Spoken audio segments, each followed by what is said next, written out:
আজি যেহেতু বৃহস্পতিবাৰ সেইকাৰণে আমাৰ ঘৰত মানে মাছ মাংস নাখায় সেইকাৰণে মই এয়া বনাইছোঁ পকৰি এয়া লৈছোঁ কি একদম পিঁয়াজ জলকীয়া আৰু একদম আলু সিজাই পেলাই দি দিছোঁ বেচন দিছোঁ ধনিয়া পাতো কাটি দিছোঁ আৰু ইয়াত গুড়ি মছলা তেনেকৈ দিয়া নাই জলকীয়া গুড়ি দিয়া নাইকিয়া অকল মানে পকা এয়া জলকীয়া কাটি দিছোঁ আৰু এয়া পকৰি বনাই আছোঁ আৰু ইপিনে ভাজিছোঁ তিতাকেৰেলা আলু ভাজি ভাজি হৈ গ'ল আৰু এয়া বনাইছোঁ একদম আলু শুকানকৈ ভাজিছোঁ কেইটামান ফ্ৰেঞ্চ বিন আছিল তাকো দি দিছোঁ আজি এতিয়া দুপৰীয়া আমি এয়া পকৰি দি পেলাই ভাত খাম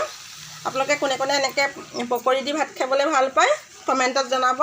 আৰু দালি বনাইছোঁ দালি পকৰি ভাত আৰু ভাজি সেয়াই আৰু এয়া আমাৰ দুপৰীয়া ভাতৰ কাৰণে একদম ভেজ থালি চিম্পুল দালি দিছোঁ আলু শুকানকৈ ভাজা দিছোঁ আৰু এইপিনে দিছোঁ পকৰি আৰু তিতাকেৰেলা আলু ভাজি আজি আমি এনেকৈয়ে খাম আপোনালোকে কেনেকুৱা পালে জনাব এনেকৈ খাবলৈ কোনে কোনে ভাল পায় আৰু এয়া একদম দেখিছেনে আলু দি বনোৱা পকৰি ইমান ভাল লাগে খাবলৈ আৰু তিতাকেৰেলা ভাজি এনেকৈ শুকানকৈ ৰঙাকৈ ভাজিলে বহুত ভাল লাগে খাবলৈ সেইকাৰণে আজি এনেকৈ বনাইছোঁ চব শুকানকৈ যিহেতু দালি বনাইছোঁ সেইকাৰণে একো প্ৰব্লেম নাই এয়া বাবুৰ কাৰণে বাঢ়িলোঁ ভাত আৰু এয়া আকৌ হেৰিয়াৰ পকৰি মই বনায়েই আছোঁ আহিলা এই বাবু আহিছে তাক ভাত দি লওঁ এতিয়া আপোনালোকেও এনেকৈ খাব এনজয় কৰিব আজি